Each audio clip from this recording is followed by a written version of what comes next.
Le secret est dans l'émotion. Neville Goddard. Juillet 1951. Traduction David De Angelis. Tous les droits de traduction sont réservés. De faire beaucoup de livres, il n'y a pas de fin. Ecclésiaste, chapitre 12, verset 12.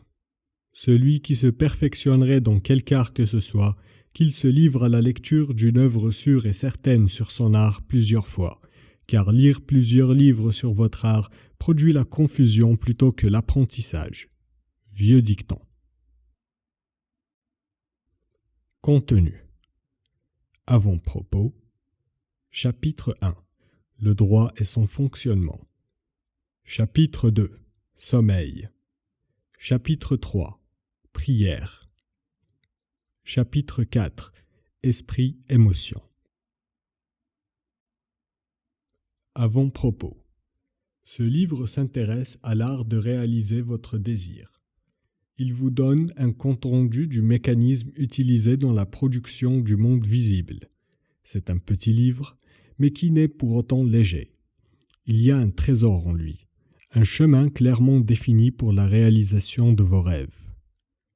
S'il était possible de convaincre quelqu'un d'autre au moyen d'arguments raisonnés et d'exemples détaillés, ce livre ferait plusieurs fois sa taille. Il est toutefois rarement possible de le faire au moyen de déclarations ou d'arguments écrits, car il semble toujours plausible, d'après le jugement suspendu, de dire que l'auteur a été malhonnête ou trompé et que, par conséquent, son témoignage a été entaché. Ainsi, j'ai délibérément omis tout argument et témoignage et j'invite simplement le lecteur ouvert d'esprit à pratiquer la foi de la conscience telle que révélée dans ce livre. Le succès personnel sera beaucoup plus convaincant que tous les livres qui pourraient être écrits sur le sujet. Neville. Chapitre 1. Le droit et son fonctionnement.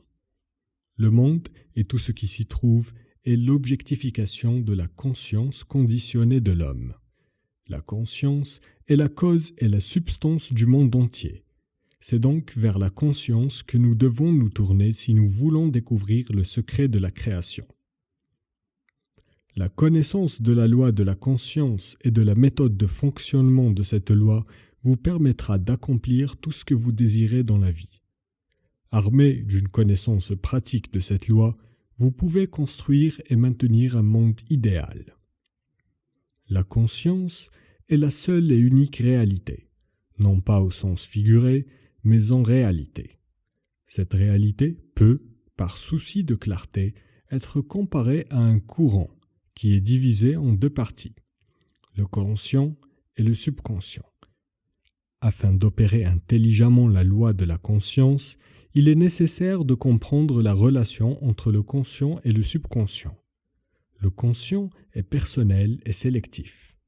Le subconscient est impersonnel et non sélectif. Le conscient est le domaine de l'effet. Le subconscient est le domaine de la cause. Ces deux aspects sont les divisions masculines et féminines de la conscience. Le conscient est le masculin, le subconscient est féminin.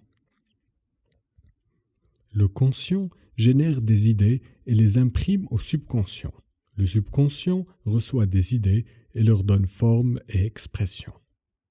Par cette loi, concevoir d'abord une idée et ensuite imprimer l'idée conçue sur le subconscient, toutes les choses évoluent hors de la conscience. Et sans cette séquence, rien qui ne soit fait n'est fait. Le conscient imprime le subconscient, tandis que le subconscient exprime tout ce qui est imprimé.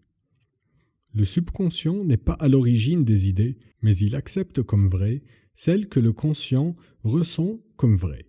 Et, d'une manière connue de lui seul, il objective les idées acceptées, par conséquent, par son pouvoir d'imaginer et de ressentir et par sa liberté de choisir l'idée qu'il veut entretenir, l'homme a le contrôle de la création. Le contrôle du subconscient s'accomplit par le contrôle de vos idées et de vos émotions. Le mécanisme de la création est caché dans la profondeur même du subconscient, l'aspect féminin ou le ventre de la création. Le subconscient transcende la raison et est indépendant de l'induction. Il contemple un sentiment comme un fait existant en lui-même et, à partir de cette hypothèse, il procède à l'exprimer. Le processus créatif commence par une idée et son cycle suit son cours comme un sentiment et se termine par une volonté d'agir. Les idées sont imprimées sur le subconscient par le biais de l'émotion. Aucune idée ne peut être imprimée sur le subconscient tant qu'elle n'est pas ressentie. Mais une fois ressentie, qu'elle soit bonne, mauvaise ou indifférente, elle doit être exprimée.